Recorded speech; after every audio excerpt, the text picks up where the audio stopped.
MP ভয় ভীতি প্রদর্শন করলেও থানায় গত 11/6/2025 তারিখে আমার গেলে তারা আমাকে আমার স্ত্রী সন্তানকে হত্যার উদ্দেশ্যে পাঠিয়েছে।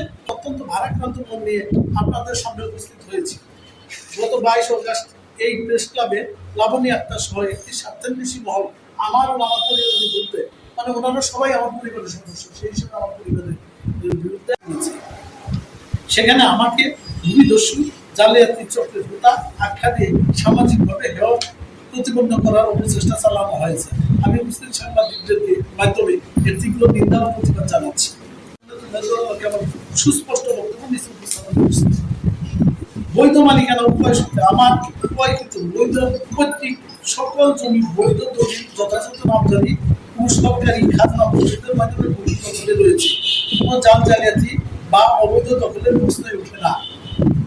মিথ্যা রাজনৈতিক যে হয়রানি, আমার বিরুদ্ধে রাজনৈতিক প্রভাব খাটিয়ে জমি দখলের যে অভিযোগ আনা হয়েছে তার সম্পূর্ণ মিথ্যা ও হাস্যকর। সামাজিকভাবে আমাকে হেয় করা এবং ব্যক্তিগত আক্রোশ চরিতার্থ করতে এই ধরনের মিথ্যা ত্যাগ দেওয়া হচ্ছে। একটি শিক্ষা প্রতিষ্ঠানের প্রধান হিসেবে বিগত সরকারের গুরুত্বপূর্ণ ব্যক্তিদের সাথে নানান সময় প্রতিষ্ঠান বিষয়ে আলোচনা বা সাক্ষাৎ করতে হয়েছে। সেই সকল সাক্ষাতের অনেকেই আওয়ামী লীগের নানা সংগঠনের দায়িত্বশীল পদে ছিল। জুলাই অভ্যুত্থান পরবর্তীতে তারা গোল পাল্টে ফেলেছে। এখন তাদের টেকিং করে বেড়ায়, যা অত্যন্ত গর্হিত কাজ। আদালতের বিচারে বরং তারাই বারবার সিদ্ধান্ত অমান্য করে অহেতুক বিরোধ জিয়ে রেখেছে। একটি সংঘবদ্ধ চক্র মিথ্যা বানোয়াট তৈরি করে নির্ভর সাজা নাটক করছে।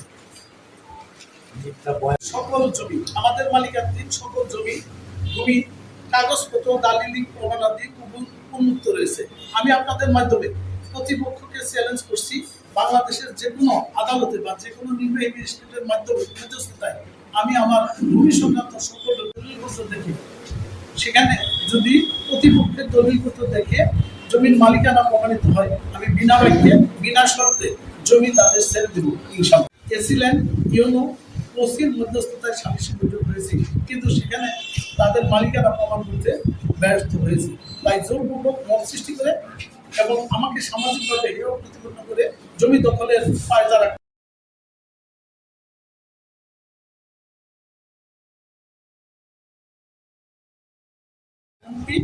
ভয় ভীতি প্রদর্শন করলেও থানায় গেলে তারা আমাকে আমার স্ত্রী সন্তানকে হত্যার উদ্দেশ্যে পাঠিয়েছে ডুবিয়ে রাখে। এ ব্যাপারে